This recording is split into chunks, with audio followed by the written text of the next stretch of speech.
માળિયા હાટીનાના ગડોદર વતની હાટી ક્ષત્રિય સમાજના યુવાન ચાપરાજભાઈ લુણવીરભાઈ સિંધવ જે હાલ માણાવદર પોલીસમાં ફરજ બજાવે છે, જેના દ્વારા હાલમાં થયેલ ભારે વરસાદને લીધે પાણીમાં ફસાયેલા અનેક લોકોને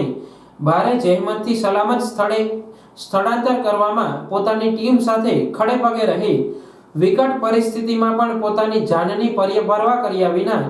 બચત કાર્યમાં જોડાયેલા છે। આ તકે માણાવદર વિસ્તારમાં એક માતા પોતાના માત્ર 8 દિવસના બાળક સાથે પૂરગ્રસ્ત વિસ્તારમાં ફસાઈ હોવાની માહિતી મળતા તાત્કાલિક માતા તથા બાળકનું રેસ્ક્યુ હાથ ધરી ચાલુ વરસાદે માતા તથા બાળકને ખાટલામાં બેસાડી ખાટલો ઊંચકી માતા તથા બાળકને સલામત સ્થળે ખસેડી બંનેનો જીવ બચાવવામાં આવ્યો હતો।